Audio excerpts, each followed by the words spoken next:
It was hardly 2 months, traveling up the Missouri, when the party realized they were not immune to tragedy. Hard decisions had to be made. What would it mean for the enterprise going forward?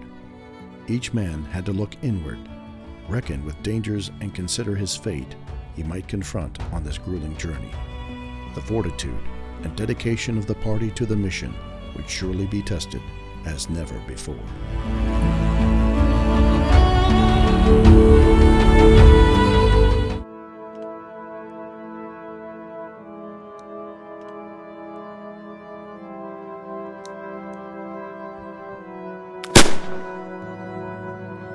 Sir, there's Captain Lewis.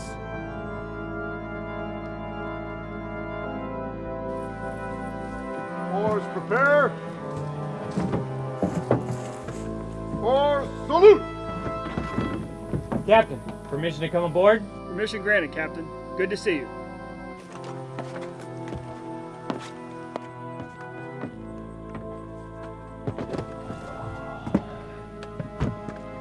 Welcome aboard, Captain. Thank you, Sergeant. I see your plant specimen collecting was successful, sir. Your walkabout was good. It was. Sir. As you were. Recover. Oars. Captain, I think the men did a fine job preparing our new mast for the boat. Aye, Captain. It is a great replacement for the one we lost the other day. It was only 3 days later, the captains recorded in their journals one of the party's most traumatic events in the early life of the expedition. An event that focused everyone's attention to the seriousness of isolation from the civilized world. It was in the early hours of Monday the 20th. Captain Clark sits in his captain's quarters to reflect on the previous day's events, preparing to write since he felt an obligation to the men who followed him from his family home in Kentucky. It would be an event that would change the makeup of the Enterprise going forward into the unknown.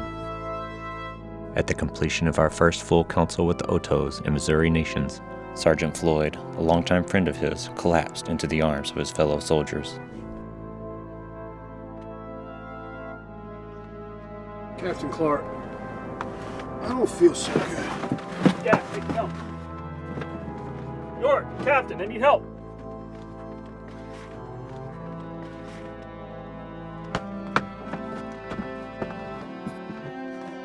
I could see Floyd had been and was suffering for weeks before he was suddenly overtaken with this troubling illness and could continue no further. We laid him in the captain's quarters of the keelboat and placed him in my bunk. He was weak and as bad as he could be to live. The motion of his bowels having changed was the cause of his violent attack. All attentions by the captains, York, and some of the men is focused on Floyd's serious condition.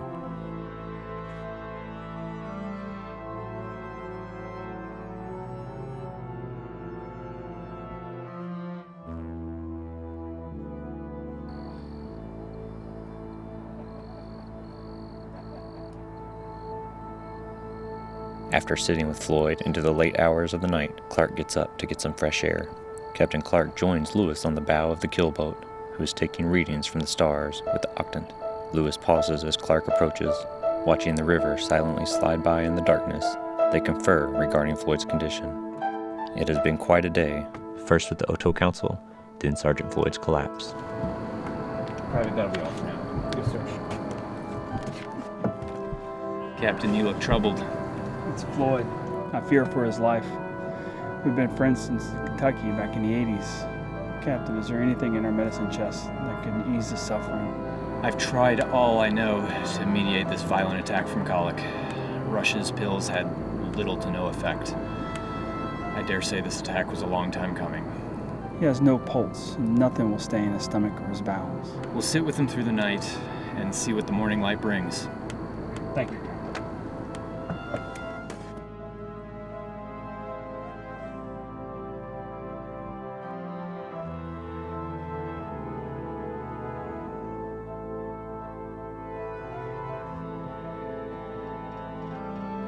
Captain, Yes. we was kids and we was feeling real bad. Mama always used to run us some hot bath water. All of us. And make us feel better. Good idea, York. Captain. It's worth a try. I'll have Sergeant Ordway heave to the vessel to the nearest landing. Sergeant Pryor can take a detail, draw up fire, water, After casting off that morning and traveling only a short distance, Captain Lewis orders the keelboat to come to for the purpose of making Floyd a warm bath to relieve and brace him during this violent attack he is suffering.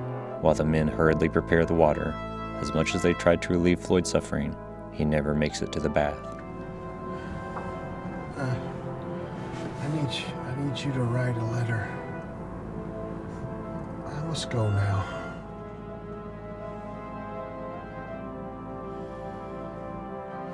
And with a slight grasping grip of his body, the sergeant takes his final breath.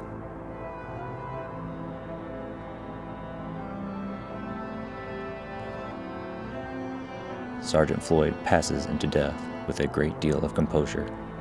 The day now is shortly past noon. The detachment now prepares for something they never expected, or expected so soon, the death of one of their own. To a man, the urgency of burying their brother is apparent due to the waning hours in the day. Sergeant Floyd had passed from this life to the next. The captains gave the best diagnosis and treatment of that day. Sergeant Floyd was consumed with bilious colic. From the point Floyd released his last breath, the detachment now had a new assignment: prepare to bury a fellow soldier and friend with all the honor and dignity they could muster. It was now mid-afternoon, only a few hours remaining to accomplish the short journey to Sergeant Floyd's final resting place. The expedition into the west now becomes a funeral procession to bury Sergeant Floyd. March! The party carries the body of their brother with full military honors over the crest of the bluff into the location the captains had selected. The location was the top of a high, round hill overlooking the river to the country beyond, a country Floyd would never get to explore, but only in spirit share with the Corps. Right, dress. Steady. Order. Firelocks. Stand at rest. We stand here today to honor our dear departed brother, who in service to his country honored not only himself, but those he served with. We lay him to rest atop this high round hill, overlooking the Missouri and country for a great distance. Sergeant Floyd will not be with us as we travel to discover and explore new things, but the memories that he has left with each of us shall be his legacy for a lifetime. The river joining the Missouri upwards from this point, we shall name and call Floyd's River. The bluff which we stand on, which embraces the setting sun and will serve as a resting point for Sergeant Floyd, will be called Sergeant Floyd's Bluff. For dust thou art, and unto dust thou shalt return. Sergeant Floyd has returned to his Creator. Sergeant Ordway, take charge of the detachment and salute the deceased. Detachments, attention. Shoulder, firelock. Poise, firelock. Full cock, firelock. At the left oblique, aim. Fire! As the formation executes and prepares to depart, the funeral detail marches back to the boats to head upriver before darkness falls on an unexpected somber day.